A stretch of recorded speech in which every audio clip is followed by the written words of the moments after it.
रुड़की में एक राष्ट्र एक चुनाव विषय पर केंद्रित एक अहम बैठक का आयोजन किया गया, जिसमें उत्तराखंड सरकार में राज्य मंत्री रमेश गढ़िया एवं रुड़की नगर निगम मेयर अनीता देवी अग्रवाल मुख्य अतिथि के रूप में मौजूद रही। यह बैठक लोकतंत्र की मजबूती एवं सुचारू संचालन के दृष्टिकोण से अत्यंत महत्वपूर्ण मानी जा रही है। रुड़की के नगर निगम सभागार में आयोजित कार्यक्रम की अध्यक्षता भाजपा ओबीसी मोर्चा के प्रदेश अध्यक्ष राकेश गिरी ने की। मुख्य अतिथि राज्य मंत्री रमेश गढ़िया ने अपने संबोधन में कहा कि एक राष्ट्र एक चुनाव का विचार अपने देश को स्थिरता पारदर्शिता देने की दिशा में एक बड़ा कदम है। उन्होंने कहा कि बार बार चुनाव होने से न केवल राजकोष पर भार पड़ता है बल्कि विकास कार्यों में भी बाधा आती है। अगर देश में लोकसभा और विधानसभा चुनाव एक साथ कराए जाए तो न केवल समय और बल्कि धन की भी बचत होगी, बल्कि प्रशासनिक कार्यों में भी निरंतरता बनी रहेगी। वरिष्ठ भाजपा नेता ललित मोहन अग्रवाल ने कहा कि प्रधानमंत्री नरेंद्र मोदी की यह दूरदर्शी पहल देश को एक नई दिशा देने वाली है। उन्होंने बताया कि भाजपा कार्यकर्ता आम जनता के बीच जाकर इस विषय पर जन जागरूकता अभियान चलाएगा। आज हम ये एक राष्ट्र एक चुनाव का जो राष्ट्रव्यापी लोक जागरण अभियान चल रहा है, उसके लिए रुड़की आए थे। रुड़की के प्रबुद्ध लोगों के बीच में हमने इस विषय को साझा किया है। जो देश का ज्वलंत मुद्दा है, केंद्र सरकार ने पूर्व राष्ट्रपति रामनाथ कोविंद जी के नेतृत्व में एक समिति का गठन किया।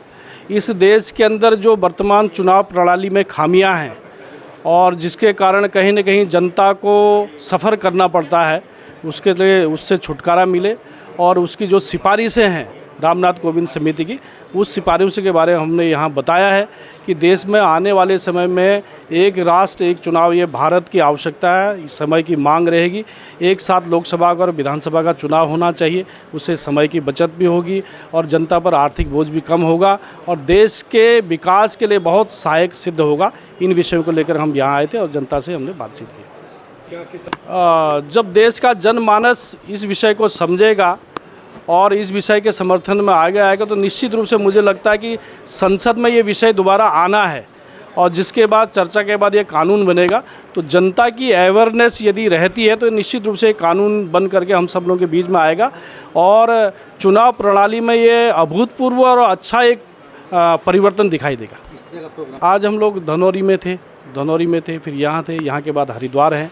ऐसे उत्तराखंड के सभी शहरों में, सभी विकासखंडों में, सभी तहसीलों में जा कर के हम समाज के बीच में जा कर के इस विषय को साझा कर रहे हैं। विशाल कार्यक्रम होना था, कहीं ना कहीं संख्या कम रही है, इसके बारे में क्या कहना चाहेंगे? नहीं, विशाल तो ऐसा है कि ये कोई बड़े कार्यक्रम करने का कोई अभियान नहीं है।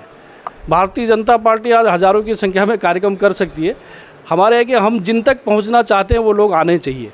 तो वो अच्छी संख्या में यहाँ थी, पूरा हॉल भरा हुआ था और कहीं ना कहीं वो समाज के प्रबुद्ध जन थे, उन्होंने विषय को अच्छी तरह से समझा है और उसका समर्थन भी मिला है हम सब लोगों को। आम जनता हमारा इतना बड़ा संगठन है और इसमें केवल भारतीय जनता पार्टी नहीं तो समाज के बीच में से ही लोग लगे हुए हैं। इसमें बहुत सारे जो पूर्व सेना के अधिकारी हैं वो लोग भी जुड़े हैं, पूर्व अधिकारी हैं वो लोग भी जुड़े हैं। समाज के बीच में जो बहुत सारे अपने अपने संगठनों के माध्यम से सेवा का काम कर रहे हैं वो कर रहे हैं। महिलाएं भी जो अच्छा काम कर रही समाज में वो भी हमारे इस अभियान में जुड़े हैं। तो ये केवल पार्टी नहीं, तो पार्टी के अतिरिक्त भी बहुत सारे समाज के लोग इसमें जुड़े हुए हैं। वो अपने अपने बहुत अच्छे एडवोकेट हैं, हाई कोर्ट के एडवोकेट हैं, ज़िलों के एडवोकेट हैं, वो भी इस अभियान को अपने स्तर पर चला रहे हैं। हमारे पास डॉक्टर बहुत सारे लोग जुड़े हैं, वो भी इस अभियान को जुड़ा रहे हैं। तो समाज के लोगों के द्वारा ही ये अभियान चलाया जा रहा है। एक राष्ट्र एक चुनाव देश की सबसे बड़ी आवश्यकता है, क्योंकि हम सब इससे प्रभावित होते हैं। आज इलेक्शन हुआ, फिर 2 महीने बाद एक इससे तो छुट्टी मिली नहीं, फिर 2 महीने बाद दूसरा इलेक्शन चालू हो गया, फिर 6 महीने बाद दूसरा इलेक्शन आ गया। एक आचार संहिता ख़त्म नहीं होती है और फिर दूसरी आचार संहिता चालू हो जाती है। और सबसे बड़ी बात तो इससे हर आदमी बच्चे से, अब हम ये सोचेंगे भाई बच्चों को इससे क्या फ़र्क पड़ता है, लेकिन वो भी प्रभावित होते हैं। शिक्षकों की ड्यूटी लग जाती है, आज यहाँ ड्यूटी लगी हुई है, कल दूसरे इलेक्शन में लग गई, तीसरे तो साल में जो है वो ये मान के चलिए कि 2 महीने तो इसी चीज़ में निकल जाते हैं। तो और आर्थिक बोझ सबसे ज़्यादा पड़ता है। आज एक बार पैसा खर्च होना है वो 20 जगह पैसा खर्च होता है, 20 गुना पैसा खर्च होता है। तो इस सब से बचने के लिए हमारे माननीय प्रधानमंत्री जी की पहल बहुत ही अच्छी पहल है और हम सबको इसका समर्थन करना चाहिए और वाकई देश की प्रगति के लिए हमें इसका समर्थन करके और ये सब लागू करवाना चाहिए। 2027 तक लागू हो पाएगी, केंद्र और राज्य दोनों में सरकार है, जनता को लाभ मिलेगा इसका निर्णय? बिल्कुल, हम तो कोशिश में हैं ही। हमारे प्रधानमंत्री जी ने तो इस चीज़ की पहल की ही है। इसकी रिपोर्ट माननीय पूर्व राष्ट्रपति जी ने दे दी है और हम सब का समर्थन सब इनके साथ रहा। वो वाकई जो है ये संभव हो पाएगा। आज की बैठक में कई लोग पहुंचे, संदेश किस तरह का दिया गया? हाँ बिल्कुल, देखिए सबसे बड़ी बात तो कि अगर पूरे नगर को 40 पार्षद प्रतिनिधित्व करते हैं और सब यहाँ मौजूद थे, तो ये समझिए कि पूरे वर्ग का ही समर्थन इनको मिला है और मिलना भी चाहिए। मैं सबका बहुत बहुत धन्यवाद करता हूँ। धन्यवाद।